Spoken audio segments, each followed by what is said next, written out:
Cuando tú vas en modo miedo por la vida, modo cortisol, modo alerta, modo incertidumbre, modo COVID, modo guerra, modo lo que hemos conocido en los últimos tiempos, tu cerebro te impide ponerte en el lugar del otro porque vas intoxicado de cortisol, y cuando estás intoxicado de cortisol la oxitocina no puede salir. Cuando tú quieres ayudar a alguien tienes que bajar de tu modo alerta para poder conectar con las demás personas.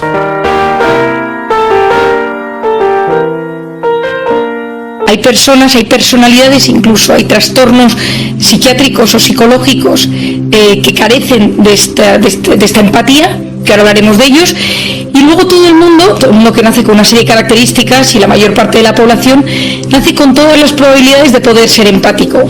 Otra cosa es que le sucedan acontecimientos a lo largo de la vida que le impidan desarrollar ese gran potencial.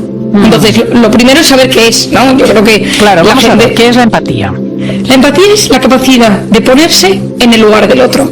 Es decir, es la capacidad de mirar a una persona o hablar con ella y entender qué le está pasando, qué le sucede, cómo siente, qué siente. De una manera, es no tanto sufrir lo que está sufriendo, sino comprenderlo. Hay personas que les estás contando algo y lo sufren como si fuera en su propia piel, hasta un grado que te tienes que callar porque generas muchísima angustia en la otra persona. Eso es la compasión. Eso es gente excesivamente empática que lleva a la compasión, o a personas altamente sensibles que sufren en exceso por ese alto grado de empatía. Pero la empatía normal de andar por casa, la que tenemos todos o que tenemos que fomentar todos, es que yo estoy contigo, yo te hablo y soy capaz de escucharte, de comprender tus sentimientos. Uso las palabras para consolar y para acompañarte, no te juzgo. Es decir, te estoy escuchando y no te estoy juzgando, porque lo que nos suele pasar, esto es muy aprendido por el cerebro del ser humano, es que nosotros estamos con alguien y lo primero que hacemos es juzgarle según nuestro sistema de creencias, según nuestra historia, según nuestra biografía, y hay un primer juicio antes de un primer entendimiento, y la empatía es cuando consigues entender antes que juzgar. Y sobre todo también la empatía requiere pues expresarte con delicadeza, con mimo, con educación. En vez de que te salga este es un sucio, este es mal educado, es antes de juzgar intento pensar qué ha sucedido. A mí me pasa esto mucho en consulta, ¿no? A veces me viene gente contándome historias que activan un resorte dentro de mí, porque todos nosotros tenemos resortes. Claro. Pero siempre antes de saltar intento pensar, a ver, ¿por qué me lo está contando? ¿Por qué lo hizo? ¿Por qué ha hecho esta maldad? ¿Por qué ha arruinado la vida de esta persona? ¿Por qué ha sido infiel? ¿Por qué ha traicionado? Y buscando ese por qué antes de juzgar, ejercitas la empatía. Mira, esto es una de las cosas más bonitas que yo he descubierto, que yo no he descubierto nada, pero que yo he llegado al estudio de ello en los últimos años. Cuando me di cuenta que había hormonas que nos activaban la empatía, que esta es la famosa oxitocina de la que tanto hemos hablado aquí. La oxitocina es la hormona del parto y de la lactancia, y es la hormona que se activa en las contracciones y también cuando una persona está amamantando, pero es el signo bioquímico de la empatía. Es decir, tú estás con alguien, imagínate, tú tienes una reunión de trabajo, tienes que hablar con tu jefe y estás de los nervios, y entonces tienes que presentar los resultados en la empresa, y viene un compañero tuyo y te dice, oye, no te preocupes, que si algo no te acuerdas, yo te apoyo durante la presentación. Ese momento de empatía, de te entiendo que estás nerviosa, que te enfrentas a un reto, yo estoy a tu lado y te apoyo, genera un pico de oxitocina brutal porque alguien ha empatizado contigo. Las situaciones de miedo nos impiden empatizar porque activas la supervivencia. Cuando tú vas en modo miedo por la vida, modo cortisol, modo alerta, modo incertidumbre, modo COVID, modo guerra, modo lo que hemos conocido en los últimos tiempos, tu cerebro te impide ponerte en el lugar del otro porque vas intoxicado de cortisol, y cuando estás intoxicado de cortisol la oxitocina no puede salir. Y entonces cuando tú vives con miedo, tú vas por la calle llegando tarde a la oficina y ves a un pobre pidiendo dinero en la calle. No ves ni el mensaje, no ves si está con un niño o está solo, no ves si lleva ropa o va sin zapatos, porque tu cabeza no puede empatizar, no puede ponerse en ese lugar. Cuando tú quieres ayudar a alguien tienes que bajar de tu modo alerta para poder conectar con las demás personas.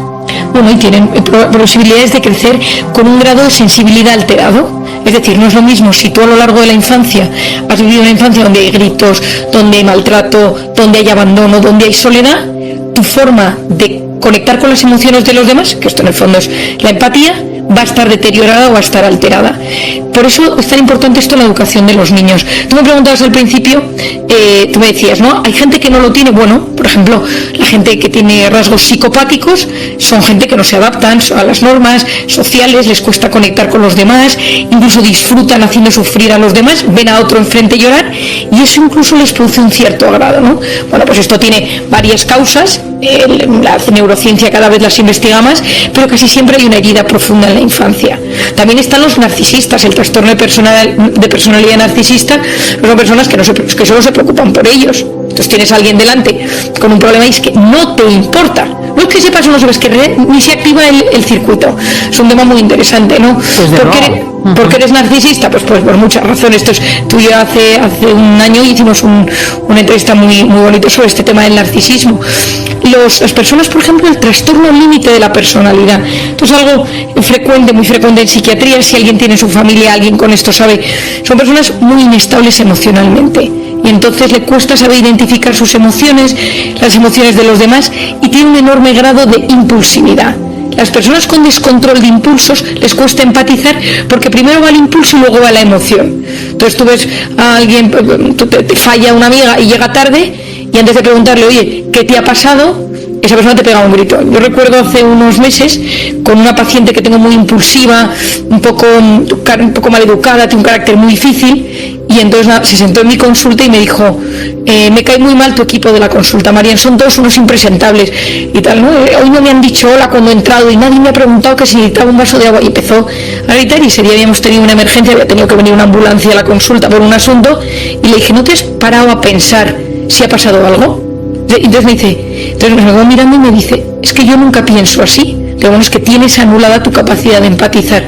Primero soy yo, mis circunstancias, cómo me siento, y ya luego si a alguien se le ocurre preguntarme, oye, por cierto, que me ha sucedido esto, ¿no?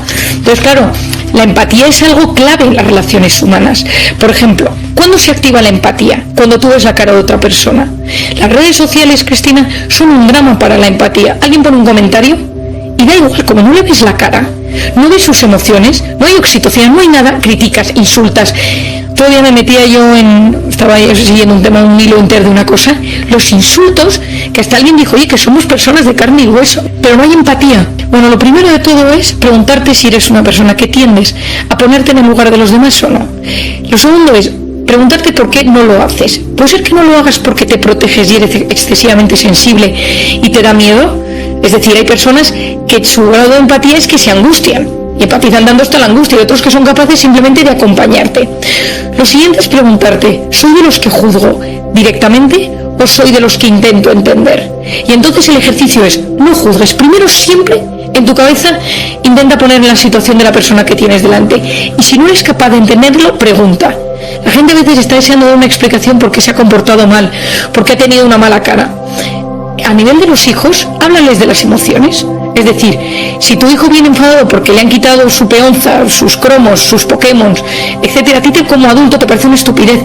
La empatía es, me pongo en tu situación, y claro, para él su mundo no es que haya caído la bolsa, porque ni sabe lo que es, para él su mundo es que se ha quedado sin cartas. Entonces la empatía es que me pongo en tus circunstancias y busco entenderte, y eso a veces requiere un grado de humildad. Es decir, es bajar del pedestal en el que a veces nos ubicamos y juzgamos las cosas, bajar e intentar ponernos en las circunstancias de los demás para poder ayudarles a que su sufrimiento sea mucho menor.